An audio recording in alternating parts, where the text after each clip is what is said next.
So there's a lot of talk about the future, isn't there? The future of cars and travel, the future of education, the future of jobs and how we're going to work. But as an evolutionary biologist, I feel there's not enough talk about the past. And when I say the past, I don't mean the past in a historical sense, because although understanding our history can help us refrain from making the same mistakes, I mean our past from an evolutionary sense. Because exploring and understanding our history from an evolutionary perspective can help us understand why we behave the way we do, and often why we keep making the same kinds of mistakes over and over again. So what I want to tell you is a little bit of a story about how humans behave and how they interact with technology. So in this group, these group of researchers took a young group of ladies in high school, and what they did is they had them sit a history test so difficult that even history professors couldn't answer all the questions correctly. And to make matters worse, they took these young ladies and they let them write this test one at a time, all alone, sitting in front of a panel of 5 people, just sitting there watching them. And this was for the sole purpose of stressing these young girls out. And you can imagine that it did exactly that. But after this experience, what they let these young girls do is interact with their mothers. And they could interact with their mom either face-to-face, they could talk to them over the phone, they could text them, and then a 4th group of girls never got a chance to interact with their moms at all. And they were the control group that we can compare to. Now, it's important to say that none of these girls could actually physically interact with their moms, and the moms had to stay on script the entire time. And to me, this study actually summarizes really, really nicely our relationship with technology and how important it is to understand that relationship with technology. Because you see, the girls who had that chance to talk to their mom face-to-face, well, their stress levels went right back down to 0, right the way they were before they took that stressful test. This is the same for the girls who had a chance to talk to their moms on their phone. And if I'm sure we've all been stressed, and there's very little that's better than talking to your mom on the phone or hearing their voice when in a time of stress. The girls that didn't get a chance to do this, that texted their mom instead, well, their stress levels stayed high. Much higher than the girls who had no contact at all. Now, all the awfulness of stressing these young girls aside, I think the study is beautiful. It's beautiful because at its core, it demonstrates the importance of human relationships and how our technologies that we use so much can sometimes stop us from getting what we need at that time when we need it most. And that's extremely important to know. So we all text, and texting is one of the main ways that we kind of communicate nowadays, isn't it? And texting provides information to that person who's receiving that text, but it doesn't provide the emotion and the nuance associated with communication. So a sincere text of, "I'm sure you did fine," can really, really quickly turn to sound like a curt text of, "I'm sure you did fine," which can very quickly sound like a sarcastic, "I'm sure you did fine." Because the reality is when we don't have that emotion being transferred with the information, then it's hard for us to contextualize that information that we're taking in. And this is especially true when we're stressed. Now, why is that the case? Well, if we look at our evolutionary history, we know that our ancestors lived in small groups of roaming bands of hunters and gatherers. And we lived and worked together, and when we communicated with one another, we did so face-to-face, where we can see each other's facial expressions. We could see each other's body language. So communication was more than just a passing on of information. It was a story that we were telling with our bodies. So this is how we received information from one another. And this is why stories are still such a powerful way for us to communicate. It's why those technologies that tell stories, do so well. Think radio, television, video games, and social media. These are all media and all technology that help us share more than just words. So it's important to understand our evolutionary history because this is the world now. Technology has changed how we communicate entirely. It's completely different. And this is actually what I'm really, really interested in as a researcher. How we use the information that we receive from all the digital technologies that we use, and how we perceive ourselves as a consequence of that, and therefore how we change our behavior in response.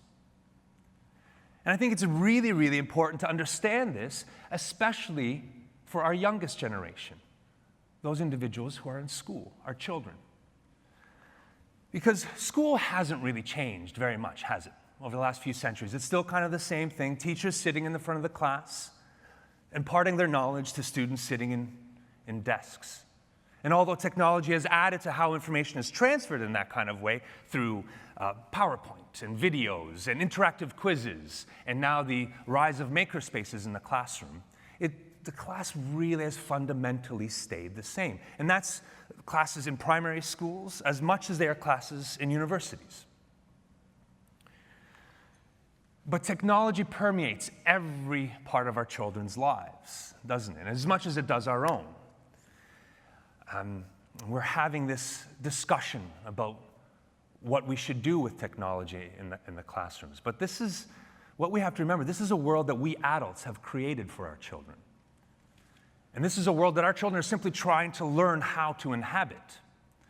So we're talking about banning mobile devices in the classroom. France has already banned mobile phones. We're having that conversation right now in Australia. Should we do the same? But I think this is the biggest mistake we could actually make. And this is because it implies as adults that we actually know what we're doing. And in this regard, I actually don't think we do. Because mobile devices have only been around for about a decade or so.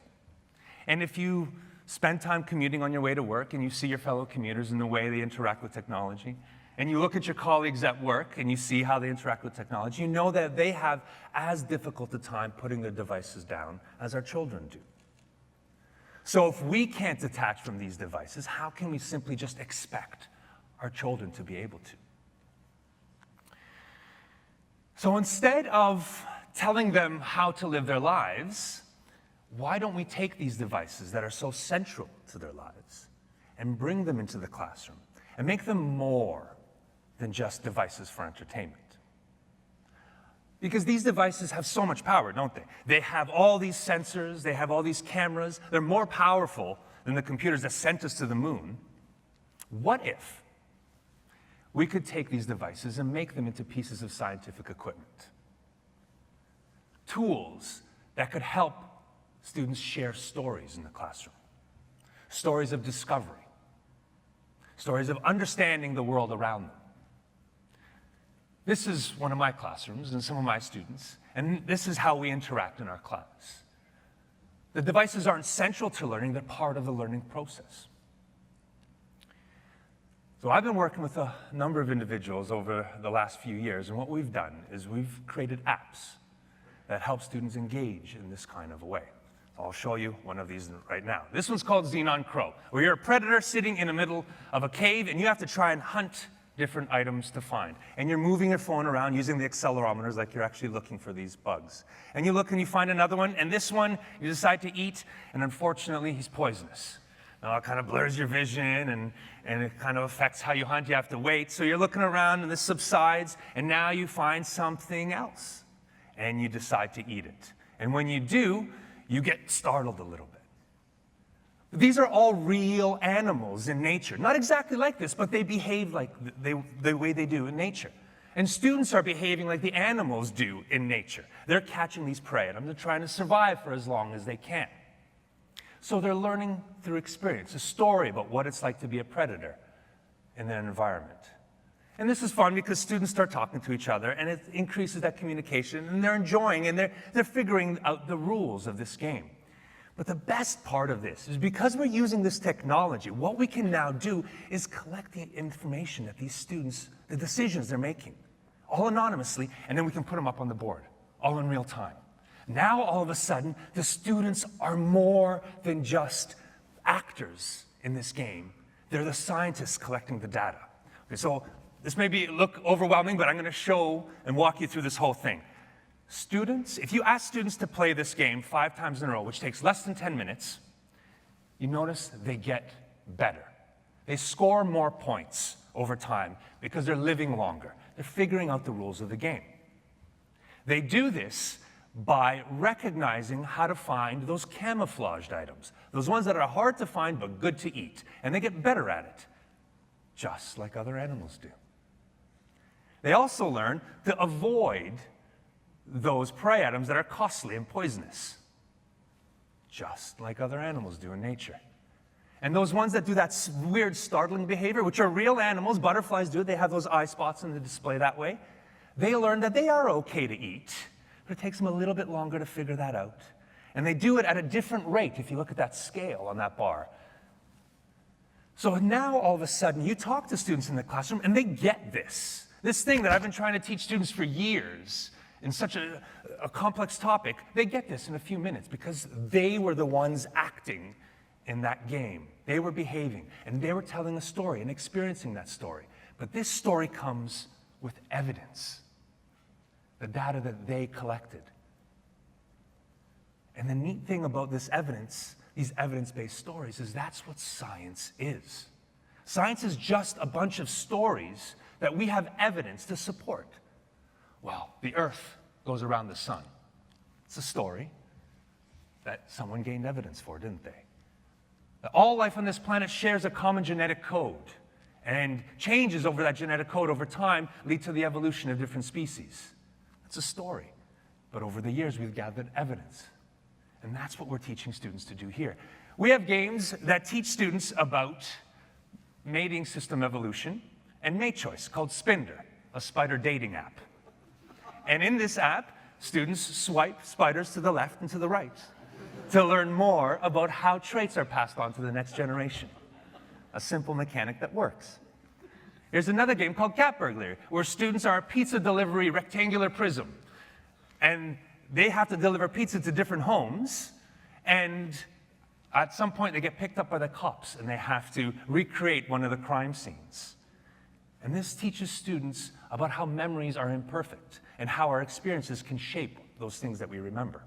Things researchers are exploring. We've got over 20 different games that teach different concepts in biology and psychology. We're creating more games with researchers all over the world that teach things like chemistry and physics and ethics. We're allowing students to experience stories about science.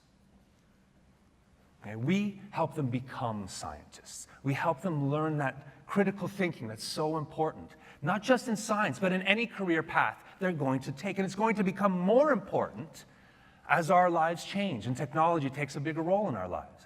And as data becomes more important, it's going to be more important for our students to understand what data mean and how to interpret those data. And we help them become that because they're starting to think like scientists. But we can do this because we're engaging students in a way that they're used to living, that they're used to interacting. We're using those devices and helping them tell stories through them, stories that are important to them and that they can be part of.